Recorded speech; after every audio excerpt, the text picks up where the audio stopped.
Hi everyone, welcome to Podcast UFO. I'm Martin Willis, your host. PodcastUFO.com is an interactive website. You can go to our website and search on the top menu bar. You can find out how to be a guest yourself or interact with guests that we have. We also accept guest blogs, so please check us out at PodcastUFO.com.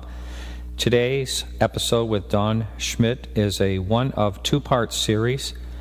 Today we're going to be talking mostly about the history of Roswell and a few things that I didn't know about. Our next episode, part 2 with Don Schmitt, is about new evidence that has been revealed at Roswell. Thank you for listening, and here's our show. Hi everyone, I have Don Schmitt on the line with me, investigator for Roswell. I'm real excited to talk to you, Don. How are you doing? Just fine, Martin. Pleasure to be with you. Yes, great. So, first of all, I do remember hearing about Roswell back in, say, the late 70s. I was in California. I hadn't heard anything about it prior to that. Can you kind of explain why that happened? Well, I think dating back to the original second explanation, when they had the press conference in Fort Worth on July 8th of 1947, when they retracted the original announcement of the actual capture of a flying saucer, and they announced that it was nothing more than a downed weather balloon with a radar reflector kite, a Rowan target device. Mm-hmm. The press accepted that, and to ensure that it not only would explain Roswell, but they then proceeded, the military, they proceeded to put on demonstrations all over the country, demonstrating these weather target devices. But the curious thing, the ironic thing, is that as they would launch them and they would go very high up into the atmosphere, yes, depending on the angle of the sun and the way it would compress the neoprene rubber balloon, that type of thing, yeah, it would take on the shape of something more elliptoid. It would look unusual to an untrained observer. But what they never accounted for, what they never explained away, was the fact that with Roswell, it was on the ground in front of you. It was something you could handle. And they did the old switcheroo, and unfortunately, at least at that time, for us, the military walked on water. They had just won, World War II, had saved us as far as from Imperial Japan and Nazi Germany, and whatever the government, whatever the military stated as fact, was accepted as gospel. And that did stand then as the official explanation, and as you mentioned, Martin, until the late 1970s. And at that time, the original head of the intelligence office at Roswell, Major Jesse Marcel, who was even pictured in 2 of the substituted weather balloon photographs that were published around the world, were printed around the world.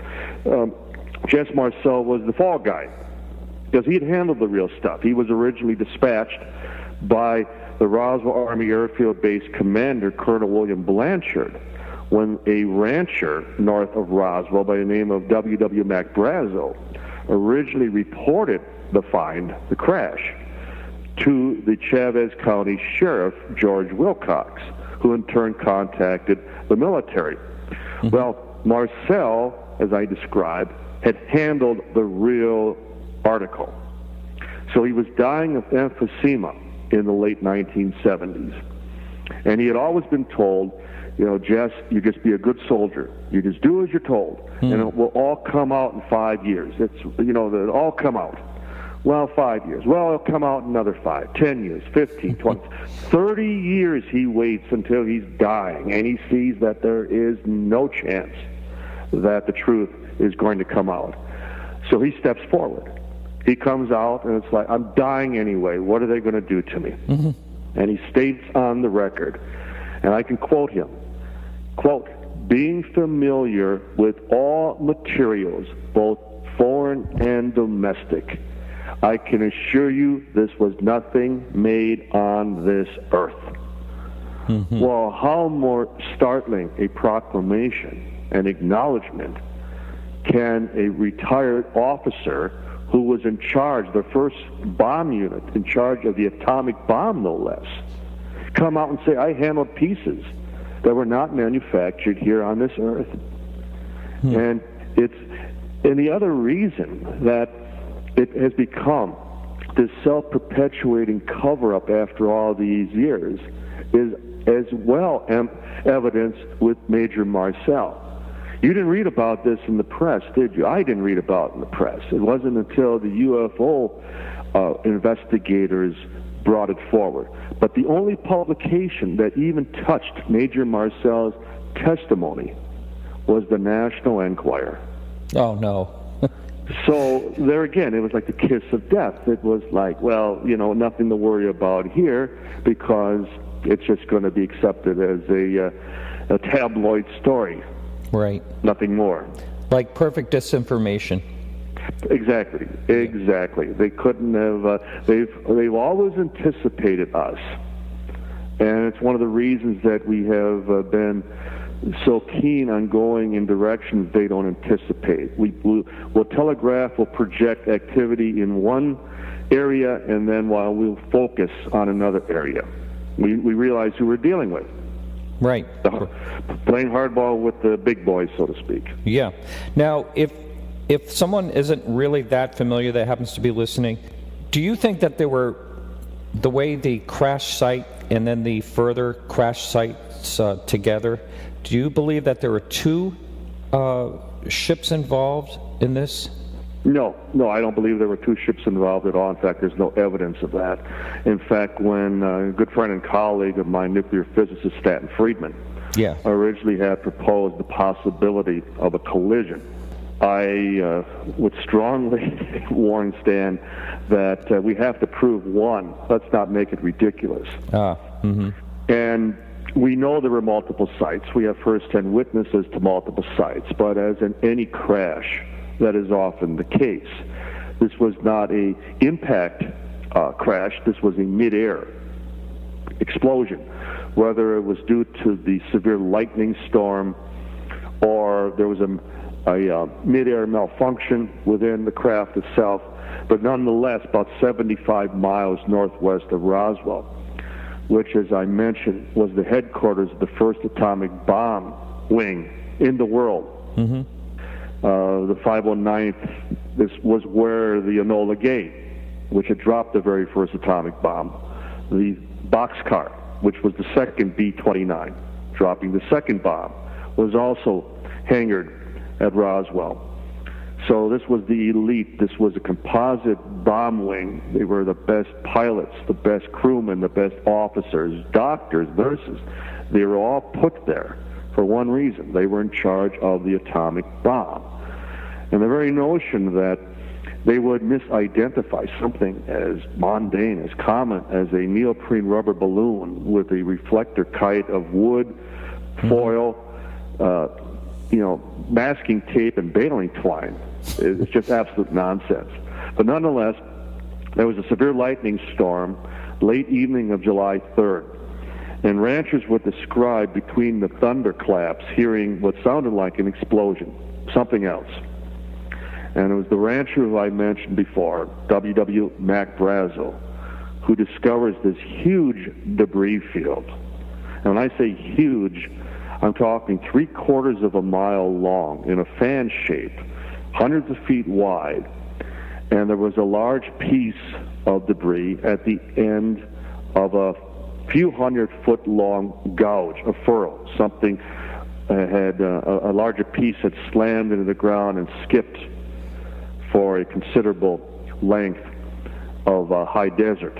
And Brazel would then, with a number of young boys, discover a secondary site 2.5 miles southeast of the debris field, where a number of bodies were discovered.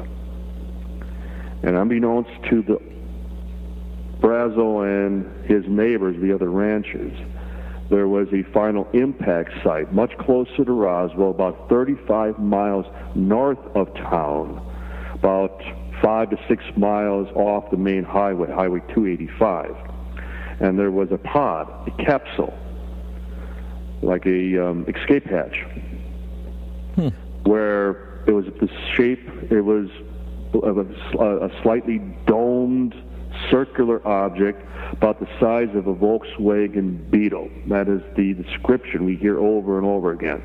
And for another reason, it fit on the back flatbed of a low-boy truck when it came through town under a tarp. And that is where a number of additional bodies were found. And again, based on first-hand testimony, a survivor. We do have eyewitness testimony that there indeed was a survivor. So, but 3 distinct sites: debris field, a secondary body site, whether they were sucked out by the percussion of the explosion or the decompression, who can say? And then a final impact site with the remains of a flight cabin, a capsule, a pod came down. But Did they all say, related to the same incident. now, have people calculated approximately how many bodies they think they saw?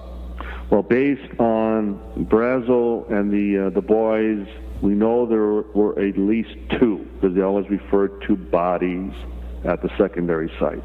And at the impact site, 3 dead, 1 survivor. So we're talking of a minimum of 6 bodies total. Right. Now, depending on the witnesses, some may have seen 2, some may have seen 1. It's an area that the skeptics often, well, how come so-and-so says they only saw 3 bodies, and so-and-so says they saw 4 bodies? Again, depending on your vantage point, depending on where you were at the time. Let's just say they didn't put them all like a police lineup up against the wall and you could count at any one time. Now, there was an archaeology students, is that right? Yeah. Yes. And didn't one of them on her deathbed in Florida actually talk about this? Yes. In fact, there was a nurse by the name of Mary Ann Gardner, and she worked at St. Petersburg Hospital. It's now Humana Hospital in St. Petersburg, Florida. And there was a cancer patient that she was assisting. And it was at the time that she was failing, that she didn't have long to live. And she started talking about New Mexico in 1947. And she kept pointing out that she was not supposed to be there. She wasn't supposed to be there. Well, that made sense to us because, especially back at that time, young women, college age or what have you, would not have been allowed to accompany, young men, young boys on field trips. Now, if you were doing any, work as far as outside of the college, campus, that women would occasionally be snuck in. Girlfriends would be brought along after, the faculty wasn't aware of it. So it kind of tied into her remarks, I wasn't supposed to be there. Yet she had a background based on her knowledge of what she described in geology. In other words, they were more rock hunters than they were excavators. They were looking for things above ground. And she went on to describe that they came upon this crash. And it was, again, she described a smaller size craft, but she described the bodies, the non-human bodies. She didn't mention anything about a survivor, but nonetheless, within minutes after they had arrived, she described the military roaring onto the scene, coming into the area, and then quickly sequestering them, secluding them off to the side, and then warning them all that if they should ever say another word about this, that they faced physical repercussions, that they could get very rough. In fact, that's what this patient kept telling the nurse, that don't tell anyone, because the government can find you. That's how she put it. The government can find you. Wow. So, based on our further investigation, we learned that Western Texas Tech, and the professor was the late William Curry Holden. We had talked to him. He was already in his 90s. And all he would say was that he was there, they were there on a field exercise, and they had seen everything. But Wow. that he couldn't say more. Huh. Now, we had outside confirmation from a doctor, an archaeologist by the name of Dr. Bertram Schwartz, who was working in the Guadalupe Mountains, just southwest of there, close to the Mexican border. And he was to have met with Professor Holden to go to attend a conference in Clovis, New Mexico.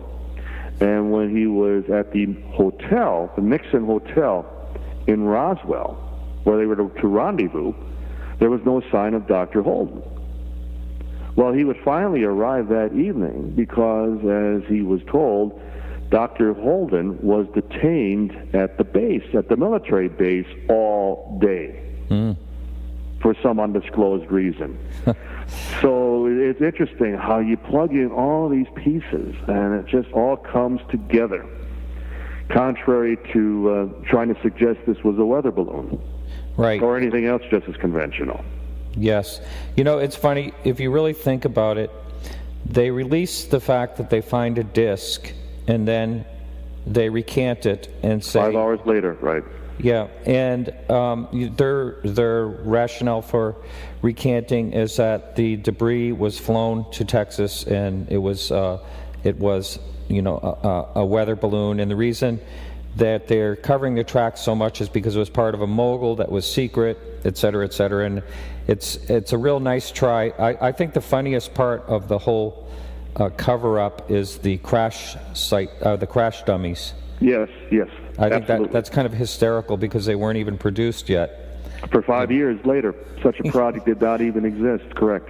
Yeah, that's really amazing. And then they come up with this new mental condition known as time compression, that as we get older, we not only start to confuse the years, but also the decades. Well, I defy anybody to find anyone in World War II, any surviving participants of that war who forget where they were, even on what specific day. When one has profound events in one's lifetime, you never forget because you relive them in your head over and over. You're constantly remembering, refreshing your memory. I don't know how old you are, Martin, but I certainly remember, for example, where I was on November 22nd of 1963. I sure do too. Yeah. I was in 4th grade. I was in school, and I can tell you exactly the entire chain of events from the moment they wheeled in the TV into our classroom, and we were all glued to CBS News and Walter Cronkite, and then being released early from school and so on, and then through the whole weekend. Now, the point is, as you mentioned, you will never forget. I will never forget. For the rest of our lives, we will know and remember exactly what transpired that entire weekend. And the point is, Martin, we weren't there. We weren't involved. Right. We didn't see it personally. The people at Roswell were there. And the insult to their very intelligence that they would forget, that they would somehow confuse something that extraordinary and then have difficulty in describing it to the investigators years later. Nonsense. Absolute nonsense. Really is. And for the younger person out there, when 9/11 happened. 9/11. You know exactly where you were. That's a real impression. Yeah. And you will for the rest of your lives. That's right. No doubt. Now, I want to talk about the photos of the weather balloon. Yes. There was... Now, I'm sorry I don't have my facts exactly right here, but there's some gentleman in, I believe, San Francisco that has actually transcribed the note in the hand. Can you talk about that? What do you know about that? Yes. In fact, you're talking about Dr. David Rudiak, who's a member of our team. And Dr. Rudiak is actually working off of scans from the original negatives. The original pictures were taken by a Fort Worth Star-Telegram reporter by the name of James B. Johnson. And Johnson, he had just returned back to the newspaper at the end of his shift. It was around 4 o'clock in the afternoon, Central Standard Time. And he was told to get right out to the base, get right out to Carswell, Army Airfield, because they were bringing in the pieces of the flying saucer they had just announced, 4 hours earlier over at Roswell, in that press release we were talking about at the beginning of the program. And he remembers being escorted to headquarters and then directly to General Roger Ramey's office. And General Ramey was the head of the 8th Air Force, which was the commanding unit over the 509th in Roswell. So Colonel William Blanchard's boss, the base commander of Roswell, his very boss was General Ramey over in Fort Worth, going up the chain of command. So it would make perfect sense that some of the material would immediately be sent to General Ramey's attention. Well, they were putting on a press conference, and one of the things that reporter Johnson first described to us was the pungent smell, the stench of burnt rubber, even walking the hallway to the general's office. Well, that was the weather balloon, the neoprene rubber weather balloon. And he was the only reporter allowed into, and I emphasize, the only reporter allowed to step into the general's office and then take 6 of the 7 pictures that were officially taken. A picture was taken later by the public information officer at Fort Worth, Charles A. Cashin, of the weather officer, Irving Newton, but that was taken later in the evening. But anyway, Johnson would take the pictures of the substituted weather balloon. And 2 of the pictures were of Major Marcel, which we talked about earlier. And then 2 of the shots were taken of General Ramey separately, and 2 additional shots of Ramey with his Chief of Staff, Colonel Thomas DuBose. Well, in the 4 shots, including Ramey, he's holding a folded piece of paper. Mm-hmm. And in one of the shots, the front of the paper is actually facing the camera. And back in 1990, when we originally learned that the negatives were still available at the University Library in Benton, Texas, and we were able to get copies, we saw that by blowing up that picture, my God, there's print, there's type on this piece of paper. My God, if we could only blow this up big enough, we might be able to read it. Well, we had Dr. Richard Haynes, who was a consultant with NASA. He worked with JPL, Jet Propulsion Laboratory. Interesting, also in the San Francisco area is Dr. David Rudiak. And we had him attempt to do some computer enhancement at that time. And he was able to pull out a few letters here and there, but only one word, and that was balloon. So for the next 10 years, it was our position that it was the weather balloon press release. That's all it was. Mm-hmm. Well, then as the programs started to improve, Photoshop and other such programs on the computer, people, and specifically Dr. David Rudiak, and once we were able to get scans, and for all intents purposes, we have better images than even the original negatives. Working with those scans and doing the pixel edge enhancement and peeling away as far as the layers of shadow and evening out the fold in the paper, Dr. Rudiak feels that he is able to read that telex, it's a teletype, by almost 75% of the visible verbiage that is on the document. Amazing. And what it says, according to Dr. Rudiak, it refers in 2 locations to the disk And the word disk happens to be in quotes. Well, flying saucer and flying disc were just becoming part of the vernacular at that time. Mm-hmm. What's interesting is, why were the two words in quotes, as though they were being qualified for some reason? In other words, it really wasn't a disk. Maybe it was a pod. Maybe it was more egg-shaped, that type of thing, because it wasn't a disk in the true sense of the very definition of the term flying saucer. But the most profound, the most intriguing sentence of all, and it's a line that even the skeptics can't deny. It reads, ... the victims of the wreck you forwarded to blank blank at Fort Worth, Texas. Now, victims of the wreck. Okay, obviously one would not expect that there would be victims with a weather balloon mishap, unless the balloon was pretty heavy and it came down on a few people. But who just happened to be in the middle of the desert. Just happened to be out in the middle of the high desert, and I've been out there myself probably 100 times and seldom have come across anyone else. It's that secluded, that isolated. But what I find also very interesting, Martin, is the fact the use of the word victims.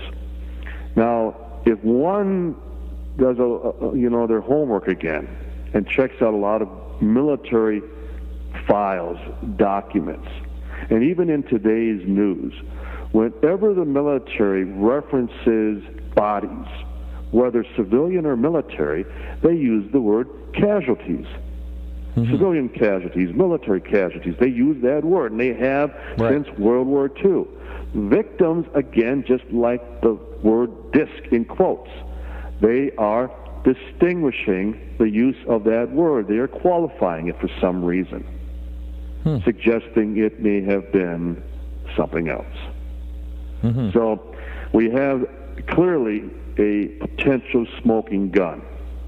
You have victims, you have bodies recovered in reference to the alleged recovery of a weather balloon.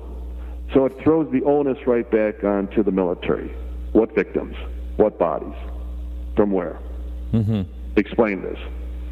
And their explanation was, at the same time when they came out with the Project Mogul balloon explanation in September of 1994, this top secret balloon that was indeed part of the research we were conducting in the late 1940s. And they were launching them from White Sands Proving Ground, just 2 hours to the west of Roswell. The point I want to make is that the personnel at Roswell were totally familiar with the project. And the very objective of Mogul was, in the event the Soviets were to detonate their own atomic bomb, that we would pick up the shock wave. That it was the same type of balloon, a cluster of neoprene rubber balloons with hexagonal radar reflector kites. And beneath it was an acoustic listening device, basically a microphone, for the sole, purpose of picking up a shock wave in the upper atmosphere. Well, not only was, as I described, Mogul comprised of the very same materials, the same conventional off-the-shelf materials that a 5-year-old child would have recognized, aside from the microphone. But when the Soviets did actually detonate their first bomb in August of 1949, it was not detected by Mogul, so it was a dismal failure on top of it. We picked up radiation, higher levels of radiation in Europe, and seismic monitors picked up some aftershocks. Mogul didn't do its job. So the notion that this was such a top secret project that no one knew about it, and the Soviets, the last thing we wanted to them to know about was that we would detect their own explosion. Well, they knew about ours. Right. They knew exactly when we detonated our first atomic bomb in New Mexico, no less. Mm-hmm. Mm-hmm. So the project was secret, top secret. The materials, again, off the shelf, no problem. Identifying them for what it is. I love the explanation of the hieroglyphics, that it was masking tape or something. Yes. I love that one. And, you know, the people that are skeptics are let's say, they're just far to that side. You know, as far to the side as, you know how people can be crazy, some of the Roswell people? Oh, absolutely, Mark. Are nuts. Absolutely. Yeah. And the fringe, the extremists. Yeah. But I always emphasize that I was a complete skeptic. You talk about hearing about Roswell in the late 70s. Mm-hmm. And then the first book that came out on the case, Roswell Incident, by the late Charles Berlitz and William Moore. When the book came out in 1980, I was such a skeptic, I never even bought the book, never even read it. In fact, in 1985, I put out a public statement, and I was a special investigator for the late Dr. J. Allen Hynek at that time out of the Center for UFO Studies in Chicago. And I served also as his director of special investigations for 10 years. But I was such a skeptic on the notion that there had been a crash of any sort. I could not believe that something of that magnitude could be kept a secret for all that time. And then even in the late 80s, after Hynek had passed away, and I felt, well, I wanted to look into Roswell. I wanted to put an end to all of this legend, this myth, if I could, and thought we'd wrap this up in a single weekend. And we could not have been more wrong. But we came about it legitimately. We came about it by actually speaking with the first-hand witnesses. Yes, I wanted to talk to you about that. How many first-hand witnesses have you actually spoken with? To date, have talked to over 150 first-hand witnesses. Is that right? And a total of over 600 witnesses directly or indirectly involved. Yes. That's amazing. Now, but there's not too many of them left, right? No. And in fact, we're presently working on 18 specific witnesses, ranging in age from 86 to 95. Still with us. Yeah. But nonetheless, we have pinned them down. We know what cities, where they're located, and now it's a matter of getting to them and hoping they will go on the record as so many others have before it's too late. Right. I'll give you an example of one of the new witnesses. His father worked for the civil service at that time. So he worked with the freight yard. And there was a freight yard just to the east of the base at Roswell. So obviously they would rail in materials, they would ship out materials, aircraft parts, haul in new Jeeps, whatever, equipment, that were being used at the base at that time. And they were aware of the information about the crash north of town. In fact, this gentleman was aware of even the flatbed trucks that had brought in numerous loads of wreckage. And they were all going to one specific hangar, which was P3, Building 84, which is a B-29 hangar. It's still at the base, still there. We've been there many times. I was just there about 10 days ago again. And this was the one hangar, the very hangar that all the wreckage, the remains of the ship, and the very bodies themselves all transited through. This was basically the one area, the one site that was the most secure. We've talked to many of the guards, both inside and outside. We've talked to officers, personnel, pilots, crewmen, all involved with special flights originating out of that hangar. Well, anyway, getting back to this freight yard supervisor, one of the days right after the incident, a flatbed truck with a heavy tarp proceeded coming across the tarmac from the hangar directly to the freight yard. And he was then given the assignment papers that they were going to load up the contents underneath this canvas tarp on this truck. And he observes as a piece of it falls off the truck. Well, he sees that it's some unusual looking wreckage. Well, the first chance he gets, he kind of works his way over to the site, and he bends over, picks it up, and sticks it right in his pocket. And he notices that it folds right up. It's metal, but that it folds right up into his pocket. And then later, when he would take it out of his pocket and he would open it up from his hand, it would just smooth right out, would unravel, would unfold. So in other words, it was a piece of the memory material. Right. The Holy Grail, as we often refer to it. Well, I tracked down his son, talked to his son. Father, long deceased, but anyway, he was 3 years old at the time. And his father, on his 8th birthday, would give it to him and say, this is 5 years later, and he would say, this is a piece of that weather balloon that crashed outside of Roswell. And his son, seeing, its, special, qualities, thought, my God, I could use that in my magic act. He was becoming interested in magic. And he thought, I could use this for my finale. And he would put on little magic shows for his neighborhood friends. And at the end of the act, he would crumble up this piece of metal and toss it up into the air, and all the starry-eyed, amazed little friends would watch as it would just unfold and float down to the ground. Jeez. And he described to me how he kept this in their little clubhouse. And one night somebody broke in, and the only thing that was taken was that piece of material. Oh, wow. So within a year. Well, anyway, when I asked him point blank, now, you held it right in your hands. What was it? He says, Don, I have never seen anything like it since. He says, I have no doubt it was a piece of the genuine flying saucer that had crashed.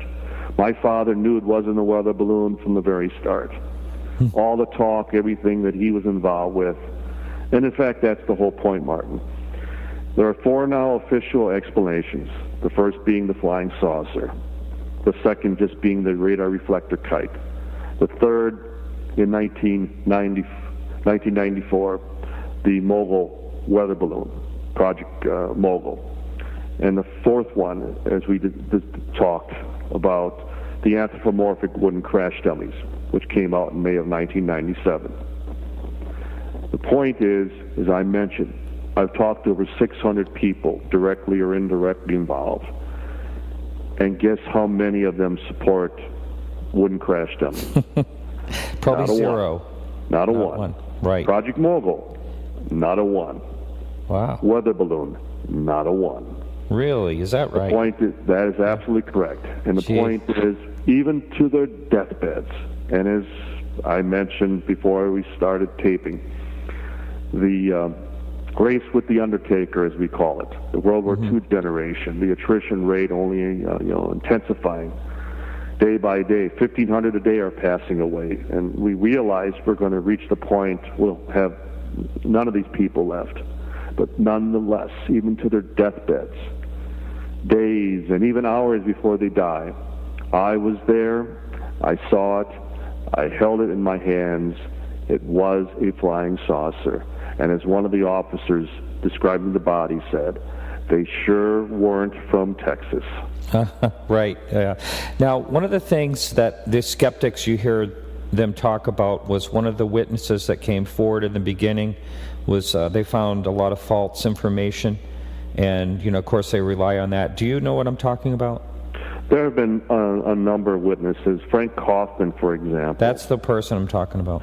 In fact, he was one of the principal witnesses in our second book, The Truth About the UFO Crash at Roswell, that came out in 1994. Actually, just before the Project Mogul press conference at the Pentagon. And I was having serious doubts about Kaufman even at that time, and more so than my co-author, Kevin Randall, to the point that I continued to make trips to visit with Kaufman and constantly trying to trip him up. And I did trip him up. In fact, I would come up with code numbers that he would give us. And I would do a Google search, and I would come up with something as simple as the number of a old Methodist hymn called "Thou Wilt Comest From Above." And I would confront Kaufman with it, and he would practically fall back in his chair. And he would come back and he'd go, "You're good." Huh. Well, I was catching him. Yeah. And even before he would pass away, I made 4 separate trips to sit down with him as he was dying of cancer. And I could not get him to confess. I could not get him to actually concede much of anything, though he would admit he was wrong or that he had intentionally misled us only about certain details of the case. He never confessed to being a hoax. Well, after he would pass away, I went through his office. His wife, his widow, Juanita, allowed me to spend time in his office. And I not only pulled out desk drawers, but I reached up and under inside desk drawers. And I found a document dossier. I pulled it out, and they were all original onion skin documents. And they're all documents I recognized because they were documents that Frank had displayed to us through the years. But they were different. These were the originals. And it became quite clear that the copies that Frank was flashing around in our presence were cut and paste ups. Really? That he was changing, even his rank, he was changing his tenure, he was changing dates, he was changing as far as crucial elements of the case, and it became quite clear that he was either, intentionally trying to divert, to deceive us, and if that were the case, then he was working for somebody else. Now, I'm still not finished with Frank Kaufman as far as the investigation goes. In fact, as we wind down with actual Roswell witnesses, I fully intend on going back and finding out who the real Frank Kaufman was. And I say that because he clearly was not doing this for the publicity, for the notoriety, for even the money. Frank was originally from Brooklyn, New York. And if there's one thing that I have seen in 20 years of traveling to New Mexico, if you're from out east, if you're an outsider at all, you're kind of looked at as far as with a skewed eye. Yeah. Like you're a revenuer, to use that old word. You're possibly a government agent. You're there looking for trouble. You're a suit who's in town asking a lot of questions. And Frank was only in Roswell for 2 years. He was only at the base for 2 years. And he returns home. His wife is all packed to head back east. And he goes, "Honey, unpack. We're staying.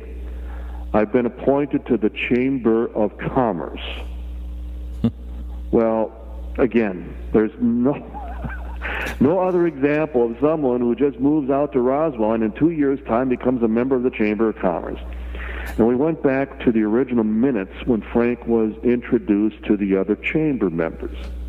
And what I find also interesting is that it explains that unlike all the other chamber members, Mr. Kaufman will be paid by an outside source. Oh. Well, I'm going to find out who that outside source was. I'm going to find out who appointed Frank Kaufman to the chamber. I'm going to find out why Kaufman was on the chamber for 30 years. And I'm going to find out why he immediately latched on to us.